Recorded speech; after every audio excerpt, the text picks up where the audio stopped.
Hello, everybody. We are back with another unofficially named podcast. Just call it that, the unofficial named podcast. But today we are actually here with Raptor Zero and Liza. Why do I struggle? Liza Beta Fish, right, or something? And we are. Go away. Okay. Okay. Well, no, All right. stop. It was just for some reason a drop down kept coming up.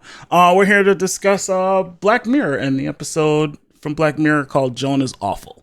So today that's kind of what we went with just because we were all, we were trying to have a watch party for the longest and I think it's been out for what, 2 months now at least? Maybe Probably. just a month. And yeah, we never scheduled anything. And I was like, well, that's kind of the perfect thing if we want to have a smaller group, watch an episode. Anyway, we've watched the episode recently. Raptor has rewatched it recently. And that's kind of it. We are just gonna try that. We're gonna try that show. Got a couple questions here though before we dive into the episode itself. And yeah, so starting off, again, I've done the introductions. Sorry, but basically, what we'll start with is I'm going to go through everyone's kind of experience with Black Mirror for seasons 1 through 5, and just whether or not they've seen it, and then also, do you have a favorite episode? And a short version, Raptor, of why it is your favorite episode. So, let's start with Raptor though. Can you let us know kind of your experience, or what would be a better word for that? I guess experience works with Black Mirror. Familiarity. There you go. Yes. Thank you. Familiarity with Yeah. Black Mirror. Which seasons you've seen and which episode is your favorite. And I'll even let you go with which episode is your least favorite, if you want to. Ooh. Okay. All right. I believe I got introduced to the series by a best friend of mine, Andrew, or goes by Retro.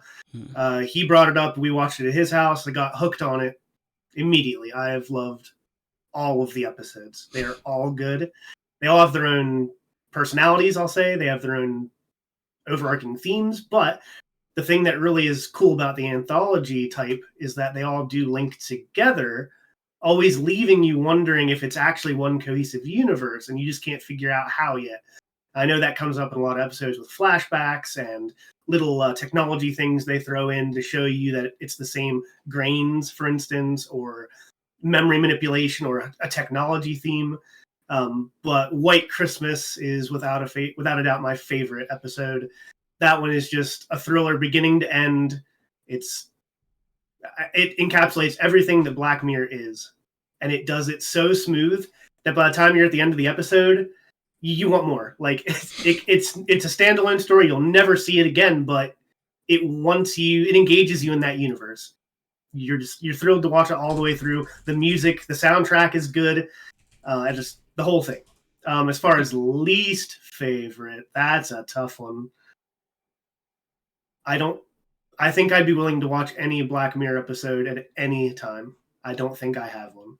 Okay, don't Now, have that's to. not to say I'm not a gushing fanboy that likes everything about every episode, but I can at least appreciate what they did with each one. Yeah, that's fair. Yeah, you don't have to have a least favorite. Just figured if you did, might have reasons. But cool. So Liz, how about you? Do you just again, just your experience and everything, or Mhm. view? Yeah. I think I first started watching actually with everyone here in the Void. Mm-hmm. I'm pretty sure I started from the beginning, but don't quote me on that. The But I do beginning. vividly remember that the earlier seasons, the episodes were for some reason so traumatizing to me that I couldn't watch them right before I went to bed, which was when we were all available, like at night after we were getting home from class or work or whatever it was. That So is. we would watch an episode or two of Black Mirror, and then I would force everyone to watch something happy and funny so that I wouldn't have nightmares before I went to bed. Yeah, I mean, especially the starting ones. Yeah. So a lot of it felt dystopian in a way. So not sure if that was Dystopian, but why. like totally plausible in like this could actually happen 10 years from now. Mm-hmm. And It that's good writing. Yeah. is So, like it kind of goes with our general direction of tech and kind of how we use it. But yeah, you get that. mhm. So So for my favorite episode, I would say Nosedive. I think Bryce Dallas Howard was oh yeah, okay. phenomenal in that episode.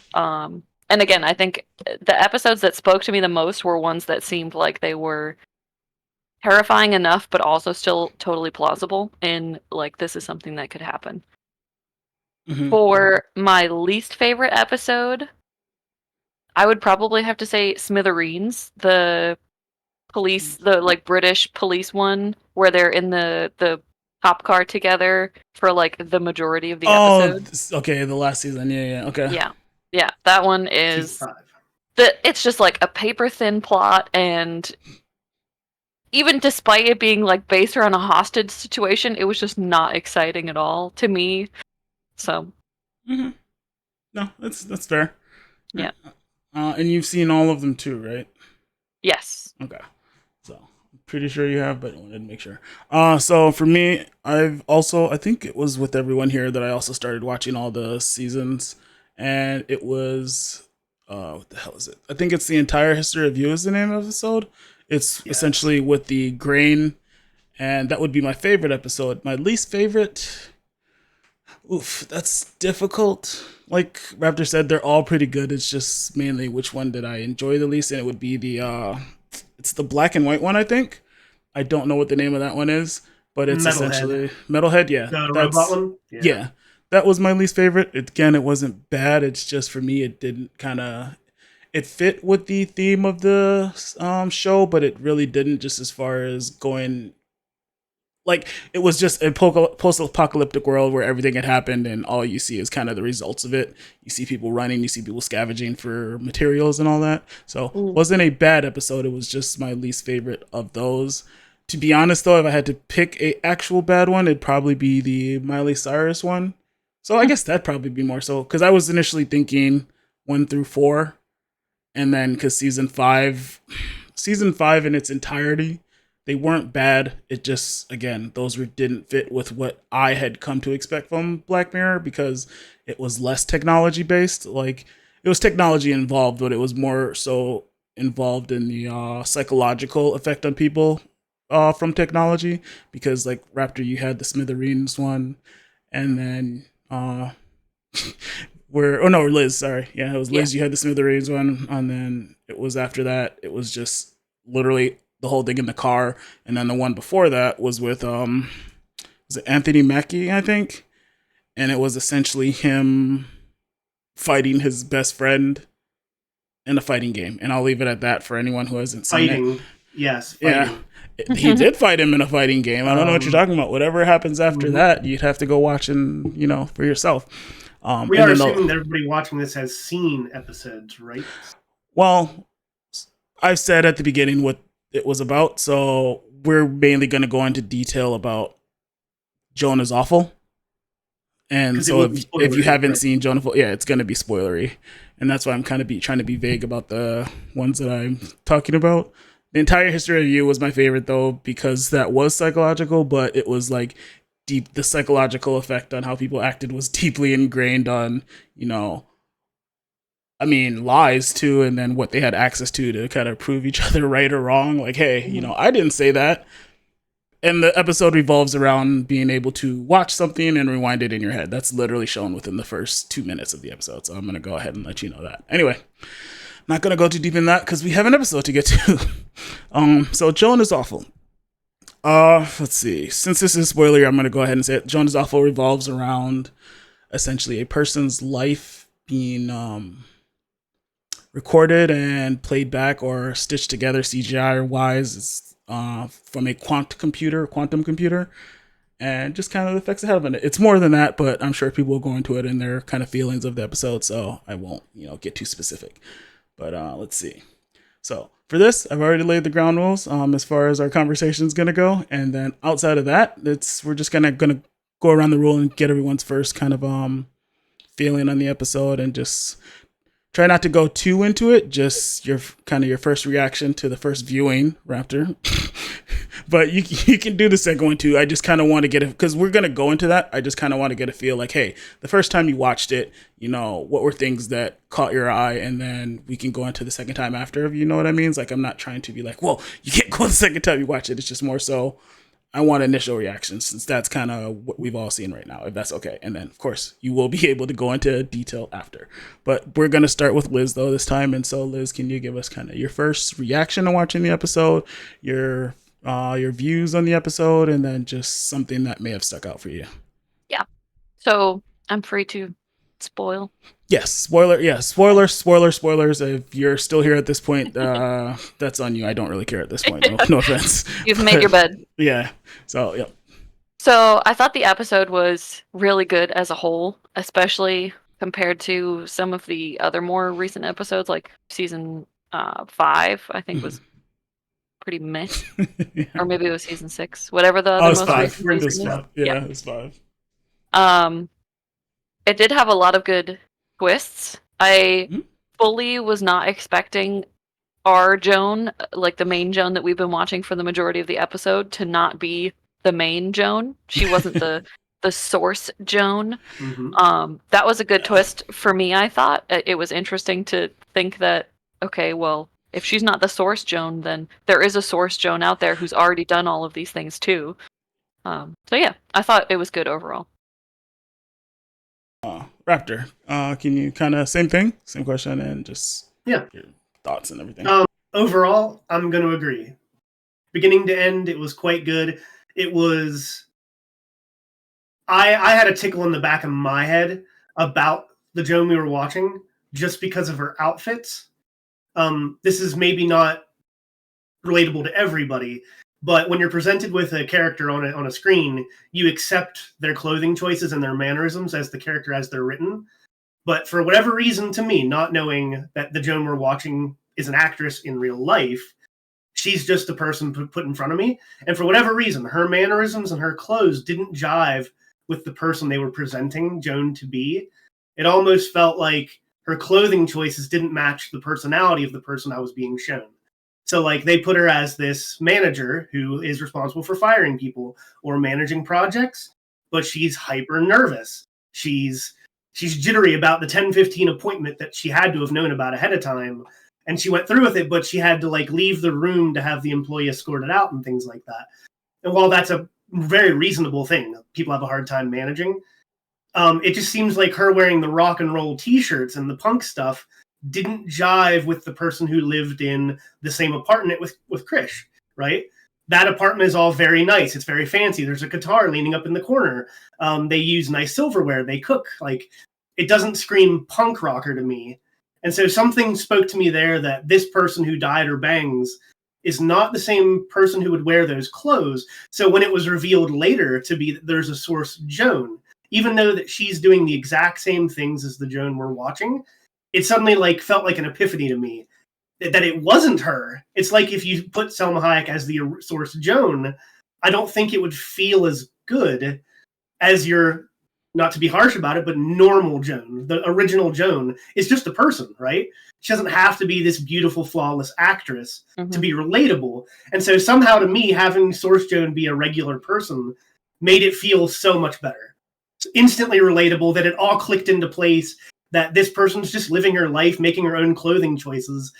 The apartment doesn't have to match. Krish doesn't have to be like, you know what I mean? So that was a really cool twist that made the entire episode even more enjoyable in retrospect, even without watching it again. Okay. Yeah. That's a good start. So for me, I'd say from the minute it started playing the thing on the show, of course, my first thoughts were essentially, how does she get out of this? How would everyday person deal with it? And then even there were parts where later on where she was like stuffing herself with hamburgers. For some reason, my first thought was her trying to get out of it by essentially eating meat. And I was like, well, maybe Selma Hayek doesn't eat meat. And, you know, it's one of those things where it's not in the or her TOS where she would do something that she normally wouldn't. And for me, that was kind of it, because it was more so, how does one person being in a constant reality show that, you know, that they unofficially signed up for because they didn't read their TOS, which a lot of people don't do, how does that affect them? And it was kind of where essentially my thought was, okay, well, she signed the TOS, but then does everyone else start digging into their TOS, or how does it affect like two-party conversations? Because like, just based off of stuff that I've looked up in the past, some states have two-party consent laws, some states don't, where, you know, only one party has to consent to the recording of a conversation, the other party doesn't. And that's like, literally, that was my first thought. Well, so how does that work in places like California? Because they're two-party consent, I believe. And then immediately my thought is, okay, yeah, she's essentially going to try to involve people in things they wouldn't want shown on TV, and then get them to start having like problems with it, and essentially writing to Streamberry and all these other organizations because like, well, we don't want this on the show because it shows the worst versions of them or something, or versions someone doesn't want to see. For me, it was just more so how does this one person agreeing to this affect other people, where then they are like, well, no, we don't want that to happen because that shows us in a negative light. And then it would go to, boycotts. And then it's like, you realize everyone in the world has Streamberry or something and has signed TOS. So everyone is part of this experiment, which in the show, it eventually shows us most people are, because there is a version of Joan is awful for everybody like in the world at that point. 800 million people. Yeah, 800 million people. Yeah, it was like everyone has a Joan is awful show. So it's like, oh, that was pretty cool when we found that out. But it was also, what was it? Not only that, but just there was because it was TOS I was thinking of when I first saw it, and then, I mean, that was mostly it. But there was the part where every time you saw the show replayed, the events were very similar, but the view of someone, like how they handled it or how they interacted with Joan, was usually altered in some way, even in the smallest. For instance, how Joan and Salma Hayek both handled right before the firing. Joan was very nervous and kind of fidgety, and Salma Hayek was a bit more confident and just kind of cold about it. And that was pretty cool to me because it's like, okay, like it was, it was essentially, showing the viewer that, this Joan is cold, whereas the people she's dealing with are like a little bit, again, this is not supposed to be an insult, but not dressed up like an actress, essentially. Like kind of how Raptor hinted, like when you started watching it back, Selma Hayek was still the star. You have the gorgeous, how in Hollywood terms, the gorgeous person being the focus, but then everybody else being, a level removed or not as attractive. So I'm not going to go too much because we're going to get into it. But yeah, that was kind of my just first impressions of it, is literally it's like, oh, so why is the person that we saw initially, this uneasy / uncertain person, and Salma Hayek is this confident person that, doesn't really care about anybody else. She's just in it to essentially, she's kind of ruthless. Even the leaving of when she got fired, when what's her name got fired? I can't remember the person who first got fired. What's her name? Sandy. Yeah. It seemed like Salma Hayek was a bit colder than regular Joan, who was trying to avoid it was. So, but it was perception, right? It was, it was a kind of bias reinforcement or whatever, because it's like, see, she's so cold. Whereas the person we saw, Joan, normally she seemed uneasy about it, kind of fidgety, kind of like felt bad that she had to fire her.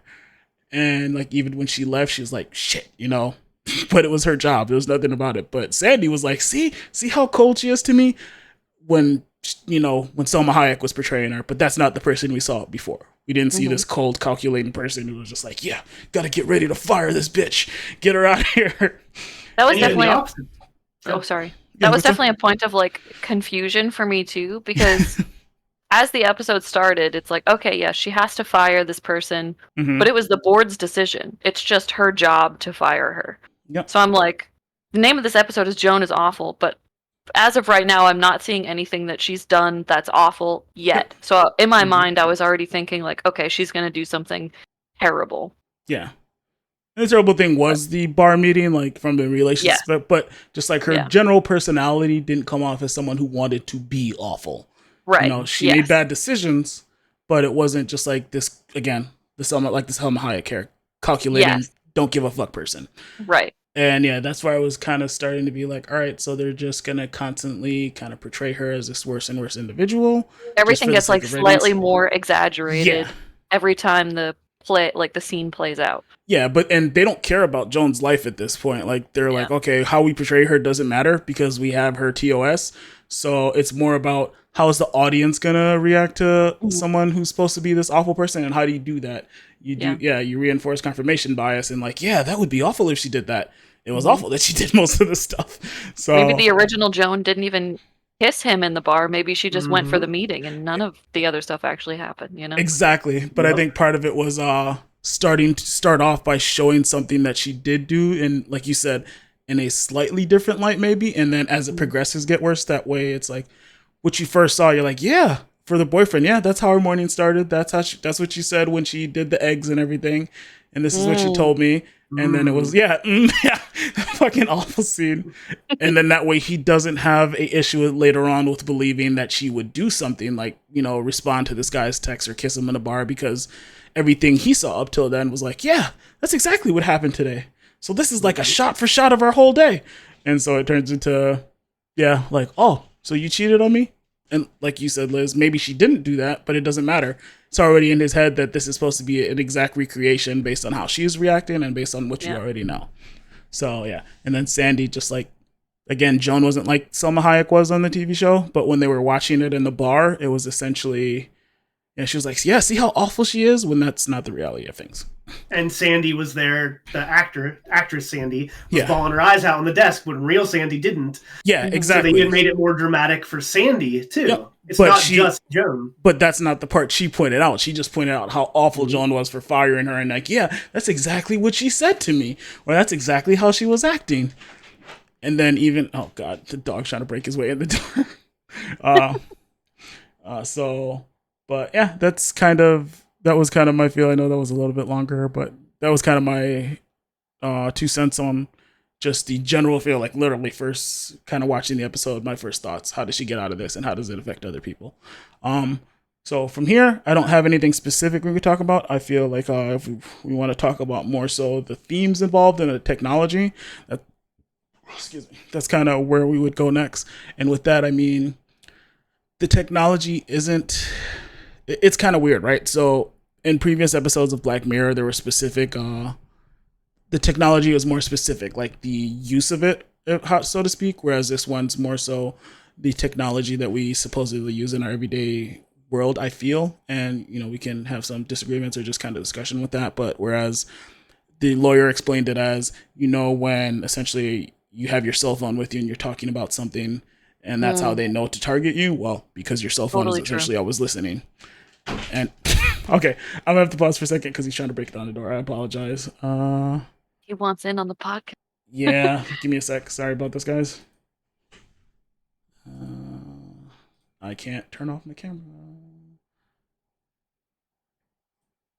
You could just flip this out. Yeah, there you go. All right, be back. Now to decide what I want to eat for lunch. The most important decision until dinner. Yeah. Delivery? Oh, yeah. Oh, yeah. Okay.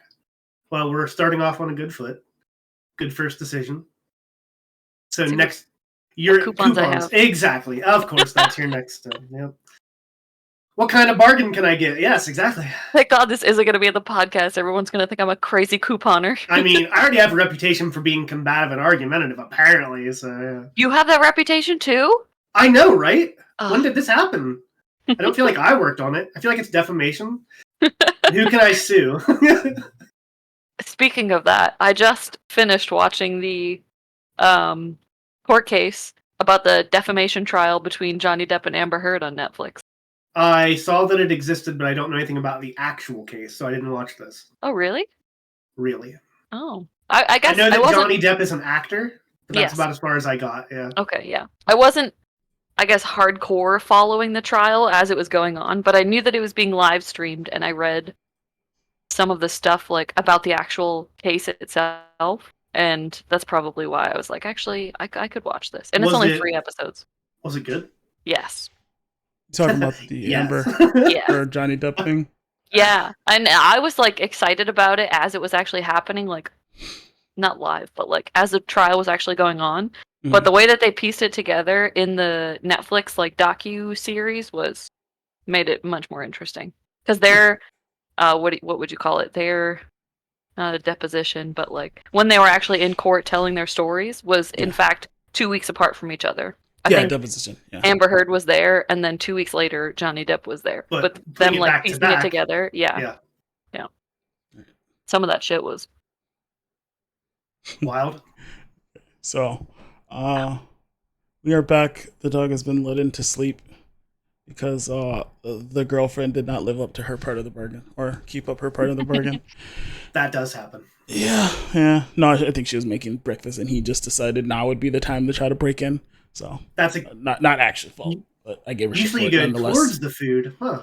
Right? Yeah, well, I would break out. it's vegetarian food, so Never mind. I'd stay in. Yeah. Yeah.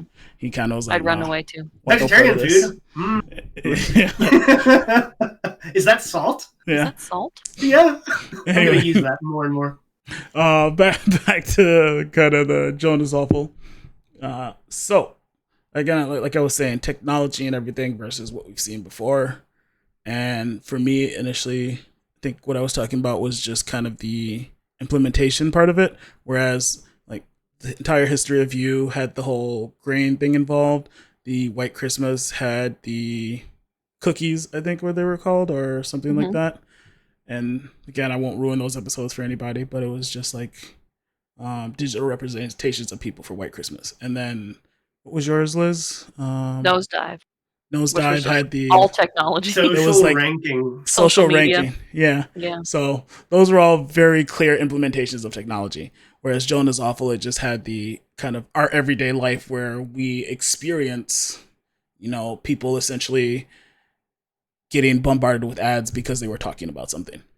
That's kind of the implementation in her daily life, because outside of that, you did have the quantum computer, following her life essentially. So in the quantum computer, you guys, for anybody who doesn't remember, needs a refresher, anybody who might be watching and doesn't care about spoilers, it was essentially just they would record everything that happened in her life throughout the day, and then this computer was constantly stitching together like episodes of what happened in her life, and it was using likenesses essentially. There were no real actresses in this world, or whatever you want to call it, this portrayal. It was just Selma Hayek licensed her image to the company, and then they could use her in any way. I believe is how it was. And what it was is there was Source Joan, which we found out wasn't our Joan. We were looking at level 1 Joan, and level 1 Joan was doing most of the stuff Source Joan was, with slight exaggerations again, of course. Then there was level 2, and then it went down several levels. And that's the part I was like, that was probably it was the most technological part of the show, I feel. Raptor, you feel hesitant? Is that not correct? I have a deep dive on this if you're ready for it. Nah, we'll wait for a Okay, second. we'll wait then. All right.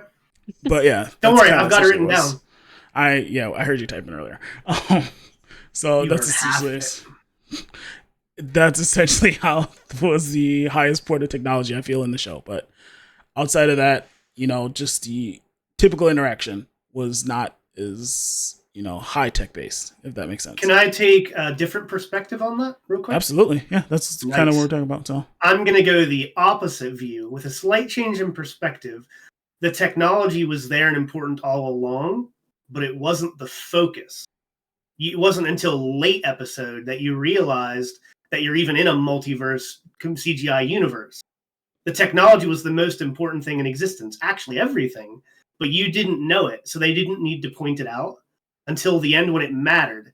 It's only when you're standing in front of the computer with the axe that you even realize that this computer is your entire being. And it's only then that the Source Joan even becomes a character in the story. So it's actually the technology that drives the entire thing, but it wasn't relevant. So I had this thought earlier. They used modern day.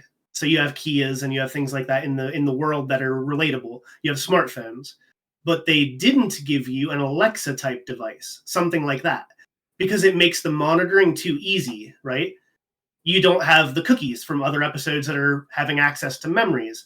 So they had to make it so a smartphone compatible world, but without like Ring doorbells with camera footage. You know what I mean? They limited the technology in current day to blame phone recording when you could have just as easily had an Alexa type device that monitors your well-being. Or there was another Black Mirror episode where they installed the home security system that was a copy of the owner's mentality to run the house the way she would perfectly want it. Instead of going all that route and diversifying your webcams and your laptop, and they just kind of focused on the cell phone view, which I found really fascinating because they took a modern day corporate, a technologically advanced company, but they kind of dulled modern technology back to just blaming cell phones. They don't show you security cameras in the building. So I guess, yes, my point wasn't really that it wasn't the focus. It wasn't the driving focus that we saw, like essentially pushing the narrative of the show, because the show was just about how Joan was awful initially, and then when she asked how did they get these recordings of her, it was, you know, an explanation of how you normally carry about your day. I don't think it was to say, well, cell phones are awful. It's just to say the world as we are in is recorded, and I think all of us kind of know that, where there is no expectation of privacy unless you make it so. Like, whereas if you're out in public, technically you can be recorded. Like, it doesn't, unless, you know, there's strict rules against it in a private, you know, residence or a private business or something. But outside of that, it was just like, well, how would you get something with these private conversations, like where she had with the with Sandy or whatever when she got fired? Mm-hmm. How did they know something like that? Exactly. Yeah, that's just where was the viewpoint? Okay, what do you mean? So when she breaks into the server room and the guy shows her Source Joan, that camera angle doesn't exist, right? They see her driving in her Kia, not, you know, level 1 Joan, our Joan. There isn't a camera there, correct? That's my point. They don't. Well, okay. I watched it twice, so I apologize. But in all the footage they show you, like Salma Hayek walking into the building, it's almost like a drone angle. It's a recording camera perspective. But they never explain the footage. For instance, when Krish is driving away in his car, that viewpoint isn't a thing. There is no camera there. Do you understand what I mean? I understand what you mean, and like I said, and so they never explained that, and I found that really interesting because the technology, they had to regress it.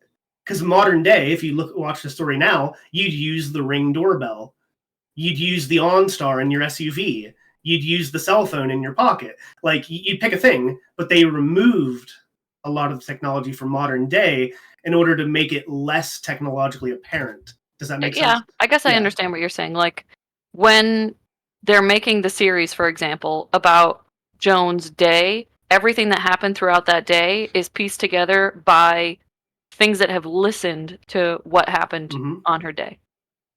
Yep. Yeah, but they can show the source footage visually. I think that's interesting. Okay, that's fair. Like, I get where you're coming from, so I'm not trying to argue your point. It's just more so for me, when I was watching it, it was just more so a one-off. Hey, how did they even get this footage or get this? Because typically, which, to Raptor's point, like, when you had said her wearing those like sports t-shirts didn't jive with you, how would they know that Source Joan wore those t-shirts if there was no like visual recording of what she was doing throughout the day, if it was all audio? Online purchases, I'd say. Oh yeah, true. Most people make, like, I won't say the vast majority because I have no idea, but me, you, like, so 60% of the people on this call right now, right, probably do mostly online purchases. I'm not sure if you do, Liz, but I feel you. Yeah, exactly. Like, that's why I said 60. I don't. And that's why I said 60% or 66. 66. Yeah. So it's essentially that. It's like, yeah, true. Most of the world, unless you are in a, you know, more underdeveloped or just country or area that doesn't do that, a lot of your purchases are made online. And that's why I get advertisements for kids' toys, because I buy Legos. Exactly. Like, I get advertisements for stuff I don't even buy or for me, because I bought it once for somebody else. So I get where both of us would kind of infer, like, how they would do that. And that's why I'm saying it's not an argument as to how you came about your conclusion. It's just more so for me. I feel it was a inference for the audience. You already get this stuff every day. You know, people have got the rings. I've got, what is it, the Smart Hub or whatever, like in my, what is it? People have them like in the kitchen or just for like security stuff, where you have the tablet or something that has the monitor. Like a Google Home? Yeah, like a Google Home. Yeah, essentially you just have it on the counter or whatever. They even have the new ones where it's docked. You can pick it up and move it around. But I digress. It's just one of those things where it's everyday stuff we use now. And the devil are in the details. The devil's in the details, but again, it's an inference. I think if you say a joke loud enough, Jess will laugh, Siri will laugh, Alexa will laugh. Exactly, yeah. So, yeah. So it's not that, that doesn't make sense. It's just, for me, that was my initial thought was, hey, it was just like, oh, throwaway. Yeah, that's funny. Because literally, I've been talking to Jess before, and Alexa, I don't use Alexa in this house, but no, Google will just be like, I didn't understand that. No one said, okay, insert name here, okay? Nothing like that was said. You just wanted to hear what the fuck was being said. Mhm. And yeah, anyway, so that was kind of my takeaway from that. But The number of times I've said seriously, and my phone is like, what? yeah, like what? You want me to record something for you? Yeah, and then send it away. Well, because it's like most of that stuff is opt or opt out. A lot of the times, I think it's changing more and more.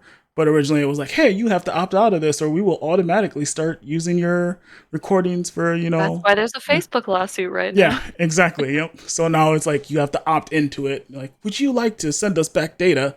No, absolutely not.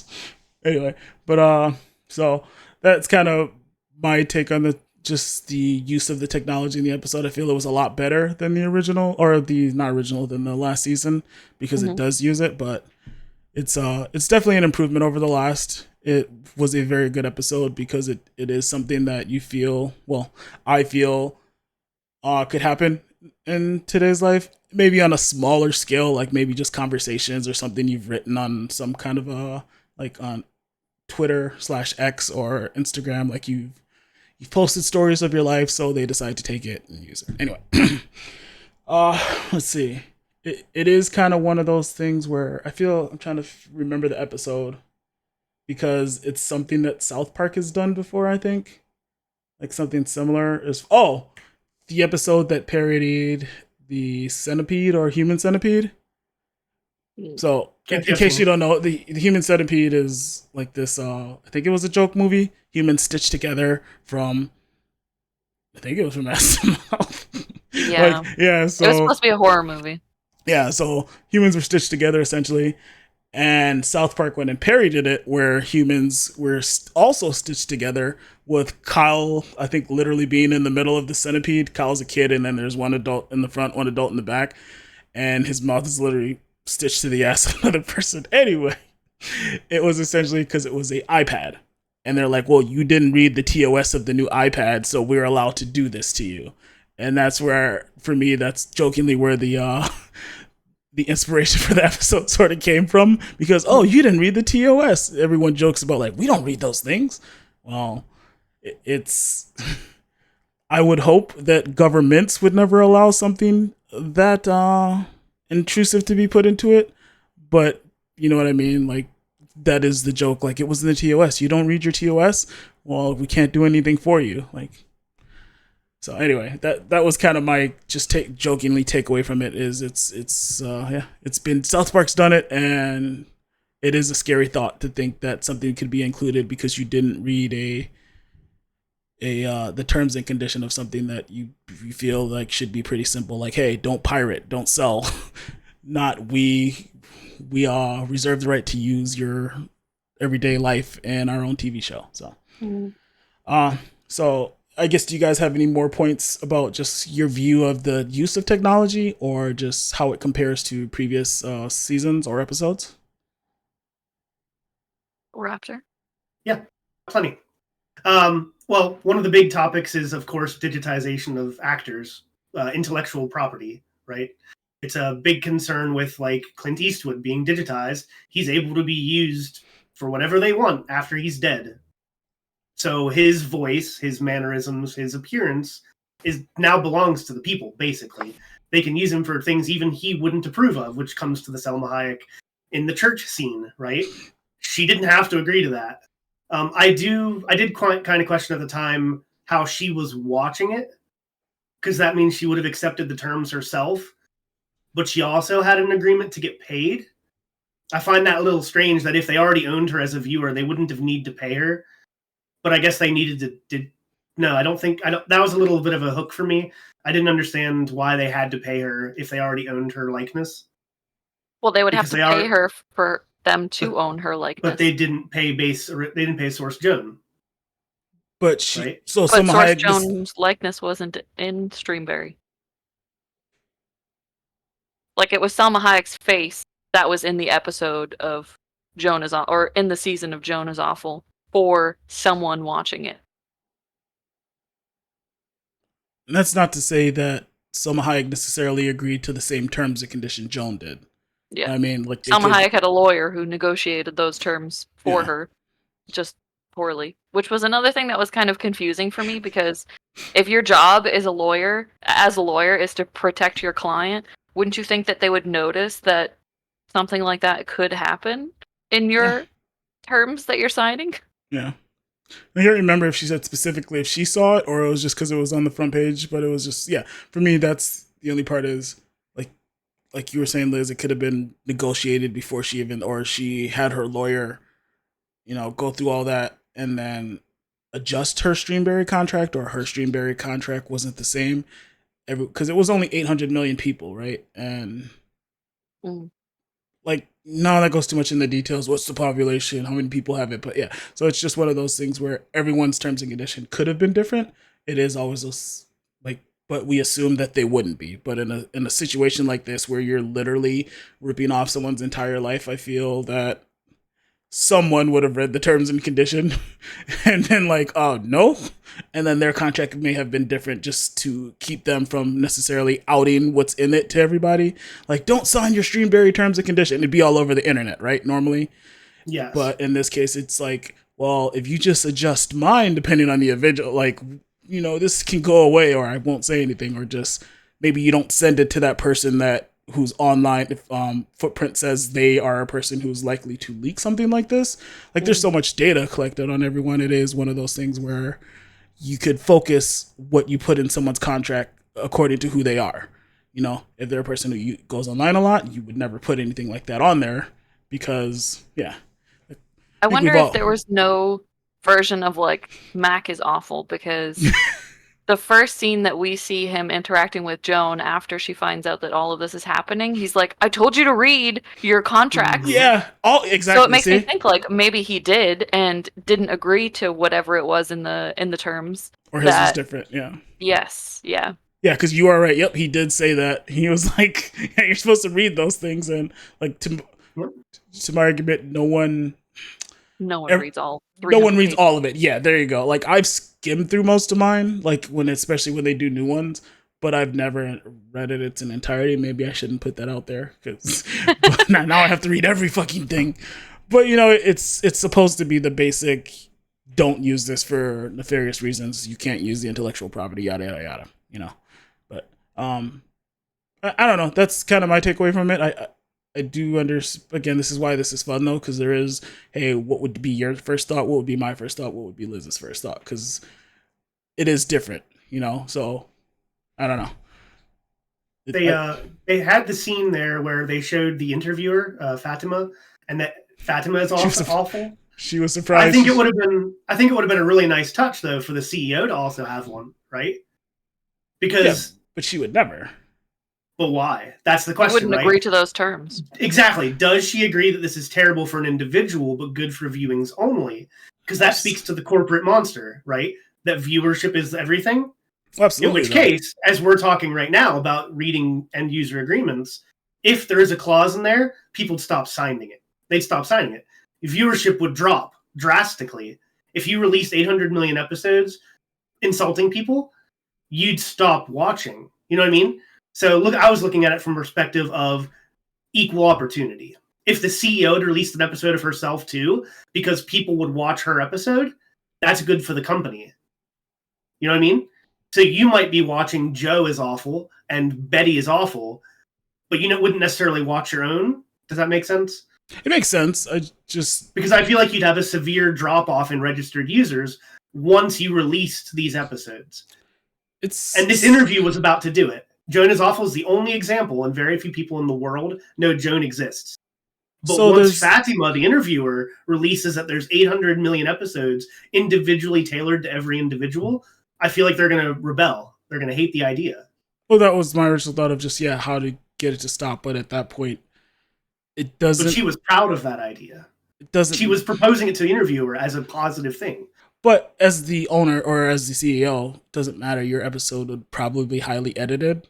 Like, there'd probably be certain parameters put into your don't do anything like company related or like board meetings, essentially. Like how. Well, we went into the NDA breach. Yes. Well, yeah, that's what I mean. Like, that wouldn't be in there for you as a CEO. You know, just parameters I feel would be edited. But the AI didn't edit it. Right. But that's what I'm saying, parameters. Like, so for every person that signs a contract, here's a list of parameters for you that goes into what's created for your show, and vice versa for everyone who matters. Like that same person who refused to sign initially, that the hypothetical person that I made up that was like, oh no, that's in there. Well, I'm not going to sign this. Well, would be certain parameters based on their contract where, maybe it's not at all, and they're just like, you can't put anything discouraging. Like she said, they tried stuff where it was nicer and brightful, but the viewership wasn't as high. But I don't know. I do feel there's an argument for that, but at the same time, it's a was it streaming service, so viewership matters, but it doesn't at the same time once they've got your money, because it doesn't cost them anything to make outside of however much the quantum computer costs to make, because you've got likenesses at that point.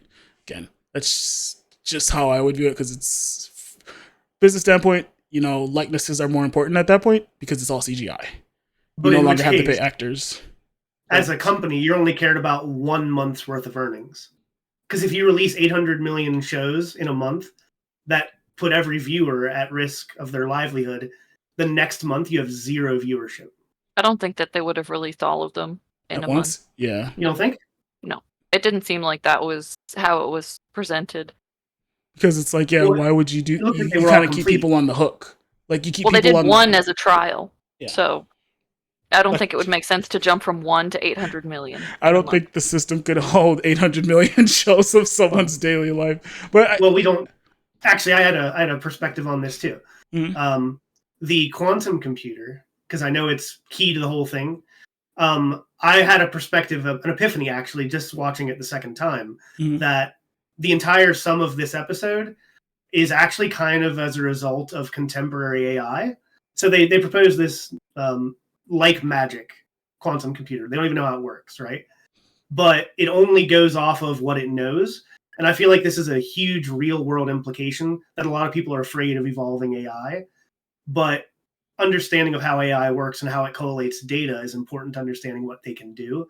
And I do feel like this problem with creating an individualized show for every subscriber is a result of the AI not knowing how to think or feel. It only knows how to make a show, right? So for instance, the quantum computer made fictive levels beyond level 1, right? The AI took Source Joan, recorded her life, had her watching herself on TV, and then had to come up with a person to play Source Joan. Source Joan also watched her own show, so the AI had to make a level below that where that person played, our Joan. But that person also watches her own show. The AI isn't smart enough to know it doesn't need to create fictive levels beyond that. It's only following the routine of I must make a show. In order for the show to work, I have to watch the show. So somebody has to play that actress. It would have been kind of cool to me to see the program run into resource issues where it's trying to create an infinity of realities just so that actress Joan could watch her own show in an episode that'll never be released. You know what I mean? You're not producing a fictive level show for people that exist in that level. It created an entire universe of people for no reason. Right? Did you follow that? I don't know. I followed it. I guess I just didn't really... The AI is too stupid. That's my point. It's too dumb. It doesn't know it doesn't need to do the work. So I think that's a reassuring thing for AI technology. They're not a feeling intelligent thing. They only know how to handle data. So we can program to an AI what is funny for us or what is scary, and they can make a show out of somebody's life and know that to make Joan more confident and more of a bitch is more interesting to watch. But it doesn't know. I think the whole thing, though, is about technology, like current technology or just even hypothetical current technology that people are like, oh, this would be cool in the future, and just kind of using that as the basis for a lot of what we see in Black Mirror. Like, okay, so what happens if we continue down the path of this form of technology that we're making right now, and what's the inevitability of it? And that's kind of what Black Mirror is. So yep, and it's so nice to see this really inventive, magic-like AI be faulty. That's great. I liked it. It's not this perfect, flawless system that can do anything. It's locked into its own AI rules. It's only told, use somebody's life to make a show, but it never thought to realize that it didn't have to create fictive levels in order to have the show watchable by real people. You see what I'm saying? It doesn't know when to stop. That's really cool. It's a faulty AI system. Even though it's like magic, it's not perfect. It's not taking over the world. It doesn't know how to do anything. And I found that a really refreshing perspective. I personally enjoyed it.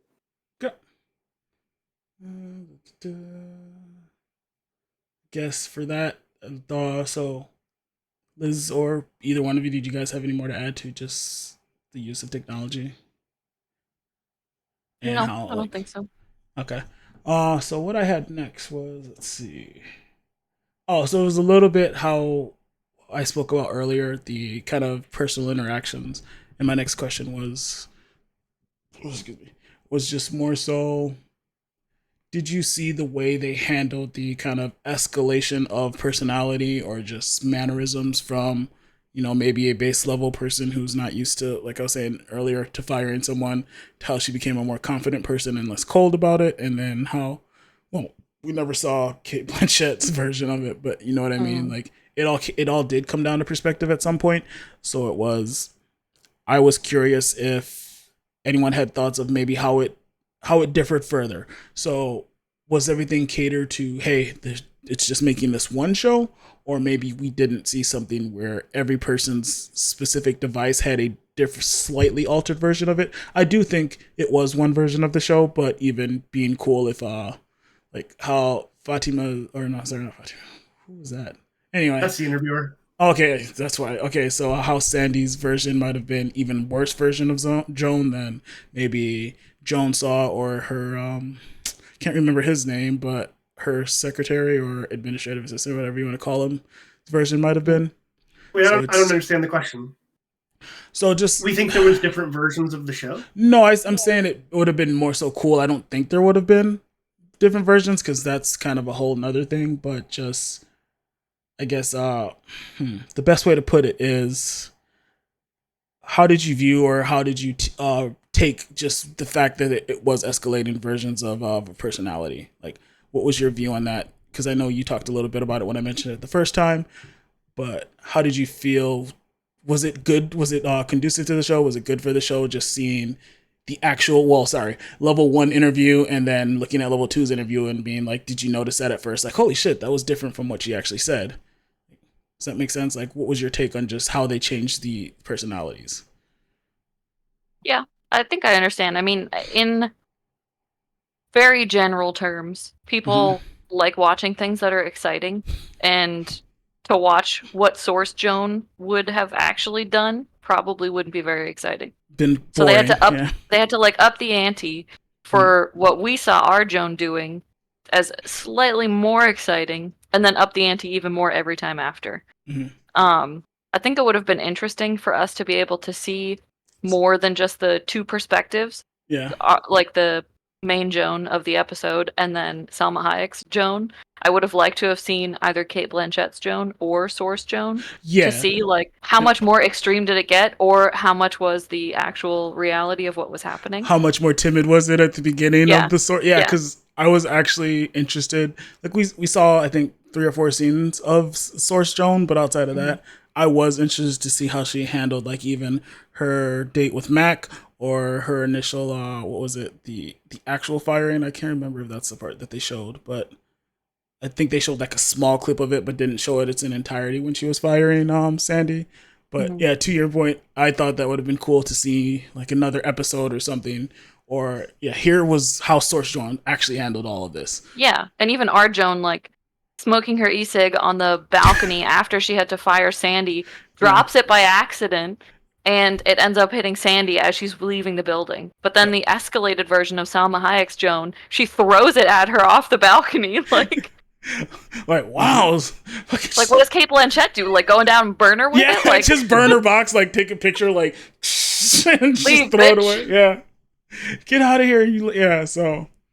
And then, being fired for an NDA, like her NDA when she didn't even agree to it. Stuff like that. And, maybe I didn't phrase it well enough, but again, prospectively for me, it was like, how do you handle NDAs or private conversations that we're having in a business? Because obviously, normal circumstances, you wouldn't be able to just put that on there. You know what I mean? Like, so, no, it gets just that's probably the best way to answer it because I didn't really have a solid interpretation for that question. But yeah, seeing Source Joan do a lot more stuff would have been a lot cooler, or just see how her day to day goes. Like even the music in the car, like when she was driving, I was like, this is very interesting music.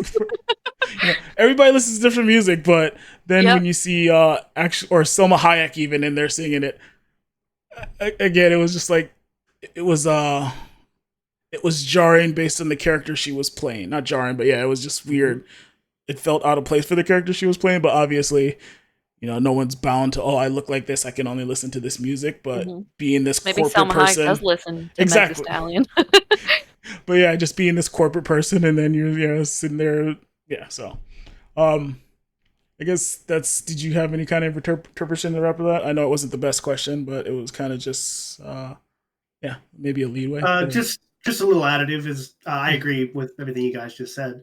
Where you went to eating all the hamburgers and stuff without knowing where it was going to go to the church scene. Mm-hmm. I thought that was just like you did, a take on the NDA situation, on the TOS situation.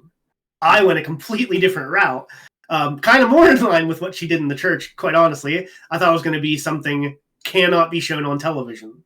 I didn't know exactly what she was going to do, obviously. But I think it's interesting, though, that the computer didn't find a problem with showing where its own system resides in the building. Oh, right?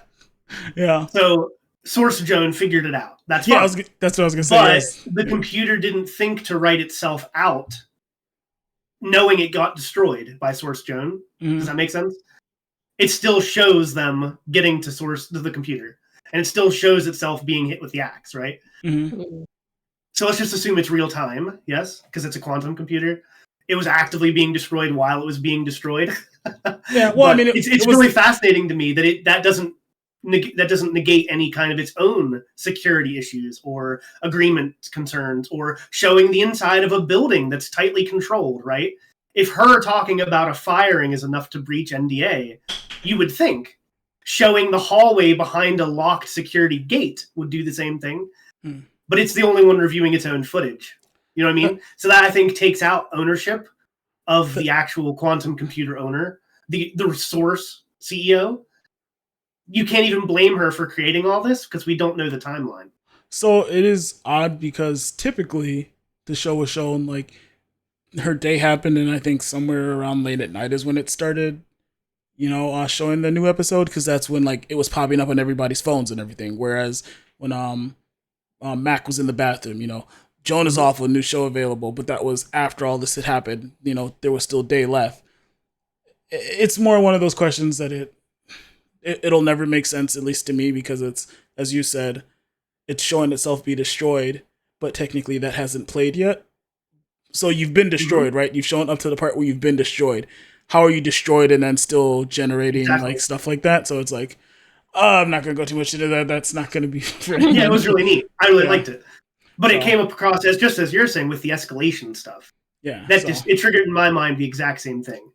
That I wonder if its own destruction was less exciting as the one that he escalated it to. And if Blanchett like hits it with a shotgun or something, I don't know. Yeah. Like, did they show? Cool. Oh yeah, they showed a quantum computer in the Source Joan. Right? Yeah, they showed getting hit with the axe, getting escorted out. Yep. Yeah, because I was like, did they? Yeah, it was the same thing. So no, it was also interesting because the computer, essentially, there was a part where it was essentially said, if you destroy this, you will be destroyed too.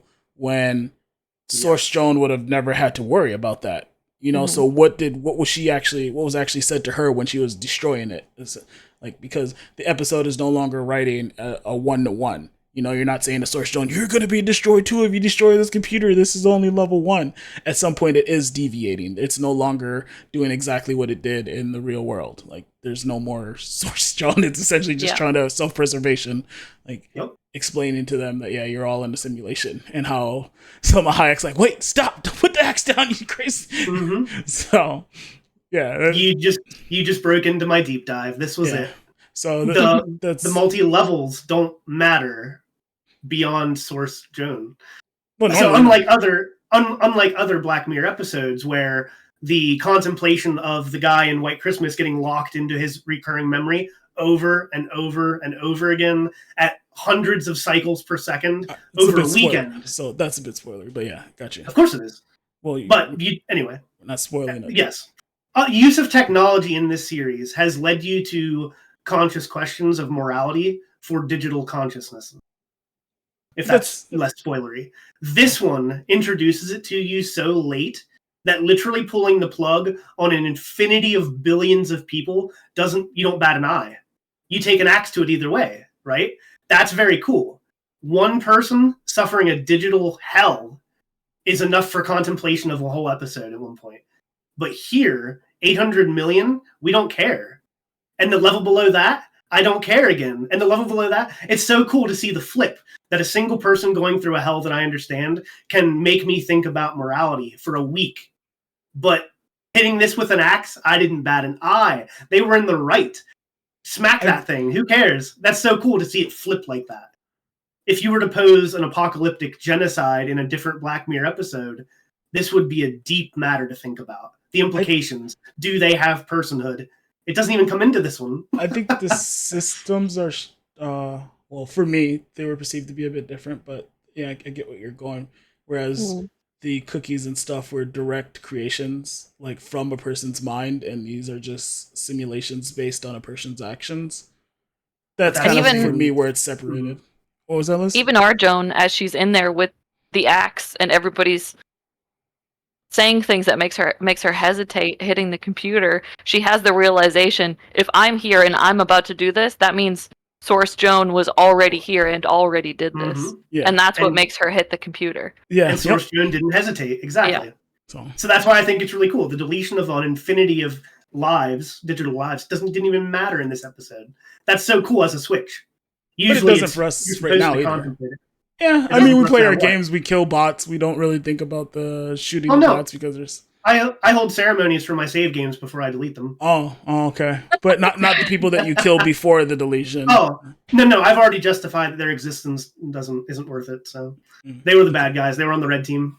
Okay. I don't think that's... Anyway, I guess, so I didn't really have much else because I didn't know how long this one would be and what kind of dives we go into, but does anyone have anything else they'd kind of like to focus on or dive into as far as the episode went?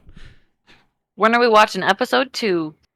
It's up to you guys. Again, we're not required to do these for all the rest of them, but I still would like to watch the rest of the season sooner than later because I don't want it to be like, oh, next season. Well, actually, with the strike going on, it'll probably be an extra year, unfortunately, before we get season 7. So. Yeah, that's 2025, I think, is when season 7's probably going to come out at this point, or later in the year. There's like 4 other episodes, so let's just do one like every 3 months or something. Yeah, make it last as long as we can. Yeah, you can always go back and watch the Infinite for Bandersnatch. No, I'm watching Bandersnatch again. I did have a few things to point out just as Easter eggs from the episode, since I did go back and watch again. It didn't really fit into our discussion earlier, but nice little touches. For instance, when she logs into her Streamberry, Sea of Tranquility as a show that they were going to watch. That's clearly a reference from multiple Black Mirror episodes. Catherine was on there in the new releases. White Bear episode. Catherine, the Miley Cyrus episode. Oh, okay. I didn't know the name of it, but yeah. Botherguts from the 5 Million Credits, the show they watch. That's on there. Lacey Pond appears in Mac's phone as a posting a new nosedive. Yeah, I don't remember all these names. I know, that's why I'm explaining. The girl who the social ranking. She posts a food picture that's like perfect, and she's all happy about it, and that appears on Mac's phone while he's sitting there on the toilet. Below that appears as part of the Streamberry thing, or as part of part of social media. As a social media feed. He's like scrolling on some social media app. And before the Streamberry notification pops up and he clicks on it, he's looking at a Lacey Pound feed, and below that is a Tusk thing. If you remember Tusk from the B episode, his Wi-Fi or his network signal is TCKR, which is from Black Museum, the guy who had all the medical inventions. Okay. TCKR was the hospital he worked for. Also, San Junipero, the memory transfer old age home, that was also TCKR. Like, there's a lot of really cool episodes. And in fact, the newspaper also has an article on it that says grains are going out of favor. Okay. Linking all of that together. Like, all that old tech is so cool. And those little Easter eggs just, like I said earlier in the episode, tying it all together is so neat because it makes you question the back of your head. Maybe all this is one cohesive universe. The technology leading from one to the other, and the other one, classically, when she goes into the bar to meet Mac, anyone who knows what love is, the song appears in every season of Black Mirror, and like it brings tears to my eyes to hear it. This was all on the second view? Song. This is all the second time around that you kind of noticed it? I noticed it? Yes. Yeah. Okay. No, I noticed the song because I asked Liz if she recognized it, and she didn't. No. Okay. But I did not notice everything else in real time, but it's there. Yeah, just knowing that it's all there is awesome. That's cool there's stuff little to things. look. Well, that would be cool stuff, yeah, to look for, especially after you know it's a simulation. Mm-hmm. It's more so like, okay, so were there any other hints to it being a simulation? So I'm imagining it's there in Source Joan's life. Oh, okay. That's my assumption. That it's just like the 5 million or 50 million credit episode. He could be in this world right now, just like Tusk, the singer. They do say the same things in both versions. So when in the scene where they load up Streamberry, both our Joan and Salma Hayek's Joan, that scene is almost identical between the two. The show that they say that they were going to watch together is still Sea of Tranquility. Correct. Yeah. It doesn't change everything. So I'm assuming things do remain the same, which is really cool because the name of the company didn't change, for instance. Yeah. So if you take that as fact, then Lacey Pound is posting food right now in his feed, and that's so cool. Yeah. It doesn't add Lacey anything Pound to hasn't had her episode yet. She hasn't had her breakdown yet, right? Yeah. And Tusk hasn't been gotten by the bee. That's interesting. Yeah, so good. There's little kind things like they don't in the Pixar universe where they have all those little Easter eggs of like But pieces for a of other recurring movies. viewer, for somebody who already loves the story, adding those little touches just make it so much better. And for somebody who doesn't get the reference, it doesn't matter. It doesn't detract from the episode whatsoever. It's really good. Yeah. I those things thrill me to bits. Yeah, that's essentially always my issue with the anthology. Not issue, but things about the anthology episodes is because then you don't. What they show you is essentially all you get in that one episode, because where you're saying like you see it as part of the world immediately, I'm like, okay, well, is it not exactly? To, like, it's thought provoking. It's more wonderful. So is this really a world that Source Joan lives in, where she signed a TOS that lets them do all of that? Or is it a world where she just is an individual signed one, or signed something specific where they don't have the licensing for a lot of the other stuff that was included that she did, and so they ended up just filling it in with their own stuff. But yeah, okay, I get where you're coming from. It's all pretty cool though. But very much so. To be honest, as far as questions about the episode, that's all I really had. Like I said, the only other things I had were the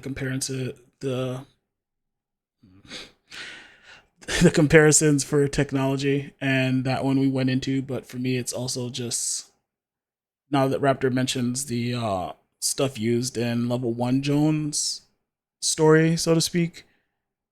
Yeah, I guess that doesn't really make sense, so I'll leave it at that, because it was just more so which of those items are actually reused, because the stuff where the little remote for the grains we know is used a lot, like from like other episodes, yeah. Yeah, the little remote is used for more than just that episode, and it's more so, is it something I've always wondered since the beginning, and is it more so that this is one connected world, or is it more so that it was a budget thing at the beginning and they were like, well, let's just reuse this? I'd like to think that it's more so a connected universe, but a lot of the episodes, they don't make me think that it's not. It's just the level of tech that is present is different at sometimes, like the grains or whatever, for instance, or the episode where they essentially, I forget, is it a grain that was in the baby in the episode, Crocodile Tears or whatever, or was it? There wasn't a baby in Crocodile Tears. You're thinking Archangel? No, it's Crocodile Tears. That was the lady. Well, without spoilers. Yeah, the one exactly. who had to cover up murders. Yes, because at the there wasn't. Oh, I see what you're saying. Yeah, there was Yes. a okay. Yes, it was. Yes. So, or was it more hearing? Actually, I remember. believe you're mistaken because it was a hamster. Okay, so It was a hamster that solved it. We'll talk about it after. And no, it wasn't an implant because they had the viewing device that she had them look that into. goes straight into the head. Yeah. Okay, yeah, that's what I thought. So it wasn't. Yeah, so stuff like that. Whereas grains are a thing, but then there's a viewing device that allows you to look into people's recent memories and all that. So do you mind if I ask you guys a question? What's up? Thoughts on Krish? What do you mean? Poor Krish. Exactly, right? So the last we hear of him is him driving away from his own apartment, right? But when we catch up with Source Joan being under house arrest, she's dating again. Mm-hmm. So that doesn't mean that she's with Krish anymore, correct? I would imagine not. She cheated on him on TV. So we all agree that we wish the best for Krish and his new happy life. Oh, absolutely. Else. Yes. Absolutely. And his vanilla food, yes. Do you think he's famous now? Listen, at the very least, you could have been like, hey, can you add more spices if you really think his food is that vanilla? Like, you know what I mean? It's not something where you literally have to be like, oh, his food is vanilla, I'm going to cheat on this guy. It's like, hey, babe, can you add a little bit more salt or pepper? But this is her, you know, maybe she's just too timid of a person to ask for something, but literally. Krish was so nice. Yeah. Did you also notice that Selma Hayek was dipping her toast in the egg and eating it? What? But our Joan wasn't? No, because the eggs were scrambled. Exactly. They didn't put the eggs scrambled in Selma's. That's a really nice touch. You said toe? Toast. Oh, toast. The breakfast was like a little different. Yeah, I was like, like, what the fuck did you watch? That's a different kind of. That's on fictive level 3. Yeah. All right, that does give me a question though. What makes you think that apartment was Krish's? Interesting. Because she doesn't know where the on-off button on her own TV is. Now, they talk about that later as being a TV studio apartment. It's not her house. But taking in the fact that Source Joan did go through those actions makes me think she wasn't there when the TV was bought or when they mounted it on the wall. She doesn't know where the on-off button is. We've all been there where we've lost the remote and had to turn off the TV manually. It happens. She doesn't know where it is. That's my point. More of a panic attack thing, but yeah, I get that. But I would just as soon rip it off the wall to stop it as find the on-off button, right? She knows what's about to play. Exactly. And so she doesn't. And so lack of familiarity to me says it's not hers. She's just living there. Her therapist, for instance, didn't know they were engaged. Yes? Is that not odd? I find it strange. She knew who Krish was. She knew who Mac was. But she didn't know they were engaged. But we don't know the frequency if she goes. Exactly.